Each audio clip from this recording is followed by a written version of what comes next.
Grabing pigaan na naman dito sa Kalanggrimatihan. Corpus nasa likuran. Bonifacio, Josie Bura na iwan na siya dito at Pascual humahabol pa sana dito at nagwawala naman dito si Corpus. 74 kps na yung kanyang Grimati. Grabe yung kanilang banatan. Kahit mga pagod na sila, alam naman natin na talagang kapag nakakita ng finish line, lalaban talaga ng pigaan yan. At dito habang maaga pa yan, dahil papunta tayo ng Tagaytay at maganda yung ating panahon ngayon, hindi masyado makulimlim, hindi rin masyado mainit dito, medyo agawan pa sila dyan kung sino daw ang magtatrangko at dito na tayo sa may loob ng kamilya at ito si Corpus ay nagpapaiwan siya rito. Mga sabi niya, habulin ko na kayo, mauna lang kayo dahil rito ay nakarating na rin tayo ng Aguinaldo Highway. Kung dito ay masarap mag-ensayo rin. Lalo na kapag papunta ka ng Tagaytay, lalo na kapag maaga dahil wala masyadong sasakyan. Dahil ahon din to sa may Aguinaldo Highway. Ito yung banayad na ahon. Kaya masarap din talaga dito mag-ensayo. Lalong-lalo na ang mga climber. At nandito si Pascual, bit-bit niya dito. Kanina, medyo nag-aalangan pa sila kung sino ang magtatrangko raw. Dahil kapag ang climber talaga ang bubungad, alam nyo naman na talagang malakas talaga ito si Pascual. Napakahirap niyang pigilan ngayon. At dinadala na dito ni Pascual. Oh. Matulin. 51 kps dito si Pascual. Oh. Talagang sulit na yan.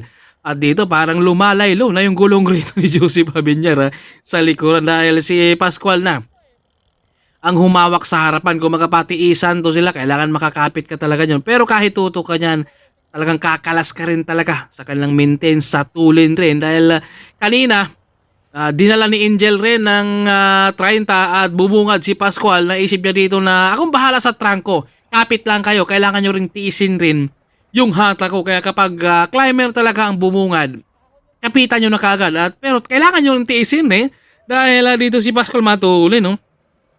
50 na yung bit-bit dito ni Pascual. At syempre, lumalayo lang nga dito yung gulong. Kaya maiwanan talaga kapag ang mga climber na ang babanat sa ahon, maiwanan talaga yung mga sprinter, lalo-lalo na ang mga domestic. At lumikod na muna si Pascual. Palit naman dito si Corpus. Yun nga lang, mabagal yung palit dito ni Corpus. Kanina, umaabot sila ng 51 kps si Pascual. Ngayon dito, 36, 38 lang dito si Corpus. Ganun talaga kapag sprinter. Kumbaga, banayad na ahon. Tapos patrangkuhin mo ng ganun 50. Siyempre, maubusan ka talaga ng maaga dito. Kaya dinahandahan rin rito ni Corpus. Kumbaga, iba talaga kapag ang sprinter lang magtatrangko rito. At naghahanap na dito ng kapalitan rin si Corpus. Pero si Angelo rito, naiisip siya siguro na mamaya na ako papalit. Dahil kapag pamalit dyan, si Angelo baka kakalas siya ng maaga rin. At si Joseph Habinyar rito, talagang umaagwat-agwat na yung kanyang gulong rito. Siyempre, tiis talagang kailangan lalo na kapag nag-ensayo sa ahon. Ito talaga yung mahirap din. Pero kapag ikaw ay nasanay naman dyan, sa ensayo mo na ganun kahirap, pagdating sa loob ng karera ay napakabilis mo na lang, maning-mali na lang. At dito, wala nang gustong magtrangko pero no choice na dito si Angel. Nakikiramdam sana kanina kung papalit ba dito si Joseph Bura. Yun nga lang, sabi dito ni Joseph Bura na kapit na muna ako dahil medyo tinamaan ako dito mga idol natin. Nag-ensayo dahil masarap dito sa Mayata guys. Andun si Madam, nakita natin. Shoutout sa iyo Madam At Angelo rin. 34 to 36, ganun talaga Pero kapag si Pascual dito humatak, iba yung kanyang diin rito Umaabot siya ng 50, kaya siyempre nahirapan din naman yung kanyang mga kasama rito kapag kakargahan talaga niya dito. Dahil si Angelo nakabungal pero hindi pa kampante rito. Si Pascual binagalan pa siya sa hatak ni Angelo kaya inangatan niya dito at nirimati. Ganito rin 50 kps na dito si Pascual. Ang tulin talaga. Grabe din yung lakas ni Pascual ngayon na pinakita ngayon. Iba talaga kapag sipag sa ensayo, porsigido at sa katiwala lang talaga sa lagi sa Panginoon para nandun ibibigay yung talagang hinihingi mo rin. At samahan mo rin talaga ng sipag rin. Dapat hindi ka talaga tatama rin dahil ito na yung trabaho mo. Ito na yung work mo na dito ka na kumikita, kaya kailangan mo lang talaga ay pag-igihan pa yung pag-iensayo mo dahil makikita mo naman yan kung bakit ka kumakalas nung laban nyo. Kaya kapag naisip mo bakit ako kumalas, parehas naman tayo nag-iensayo, kaya ito ay pag-igihan lang. Kumbaga ensayo lang talaga ang katapat para lumakas ang isang siklista. Dahil dito sinubukan pa nito ni Angel rin na talagang makikipagsabayan at Corpus nakakapag-recover pero iba na yung kanyang position, talagang tinamaan na rin talaga Rito si Corpus sa puso. Pero hindi yan basta susuko rin ha. Dahil kapag condition rin ito si Corpus, napakahirap din naman itong talunin rin. Dahil lalo na kapag sprinter at saka mapasabay ito sa rimatihan, mahirap talagang talunin to. At ito, nakapag-recover kaya binanatan rin ni Corpus si Pascual kaya nakaagwat rin dito. Pero papayag kaya ang isang climber na babanatan sa ahon ng isang sprinter kaya dinala. Rito ni Angelo, nasa likuran din. Si Pascual hindi talaga papayag rito. Si Pascual na talagang matatalo siya sa ahon. Dahil alam naman natin ito, napalaban talaga to si Pascual eh. Kumbaga, meron talagang panahon rin na wala ka sa kondisyon pero kapag ang climber talaga at nandito rin si Idol Mario, no? Nag-iinsayo siya dito.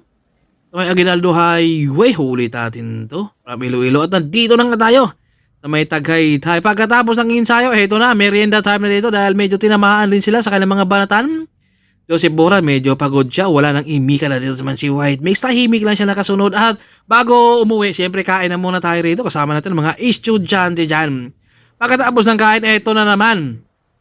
Dahil alam nyo naman na yung finish line ay talagang hindi natanggal. Naalis sila sa kanilang pauwi. Andun talaga yung kanilang remat yan. Kahit mga pagod na to, galing sa ensayo. At ito humigpit na ng clutch dito. Joseph Bora sa likuran. At nagpalikod siya dito. Mukhang handa niyang talunin siguro. Dito si Corpus ha, dahil nagpalikod-likod siya rito. Matuloy na ngayong hatak ni Angel. 53 na dito si Angel. At nakakaramdam na rin talaga dito si Bura talaga. No? Ang pagod rin pero kapag nakakita talaga sila ng finish line, kahit mga pagod na yan, re-remate talaga yan, kinakargahan. 53 kbs na dito si Angel, dinadala. Corpus unti-unti nang lumalabas. Pascual, abangan natin rito dahil nandito rin sa likuran si Bonifacio. Iyan yung malakas din yung rumimate rin ha.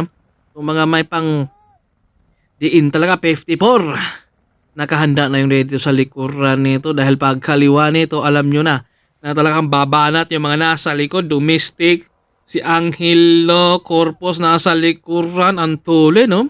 61 kbs na nga dito si Angelo dahil kanina talagang tiniis niya para makausad. Siya rito 61 kbs. Joseph Habinyar nasa likuran. Pagbuka nito, bukang biglang babanat ito. Si Joseph rito, antulin. 63 kbs na dito si Pascual, Bonifacio, Corpus nasa likuran din. Ito si Joseph Habinyar, Bonifacio nakabungad dahan-dahang tumapat. Rito si Corpus, antulin na dito 70. Pascual ito humahabol pa sana pero hindi siya makakadikit dito dahil napakatuloy na dito at nagwawala na dito si Corpus. Ang tuloy nyo kanyang remate 74 kps na dito si Corpus. Grabing bigaan yan. Ang tuloy talaga dito ni Corpus kapag na-condition niya. No? Grabe yung kanyang piga rito. Ang tuloy na yan. No? 74 kps na siya dito sa kanyang remate. Iba talaga. Kapag sprinter na at lalo na kapag na-condition to eh. Napakalakas to. Remate.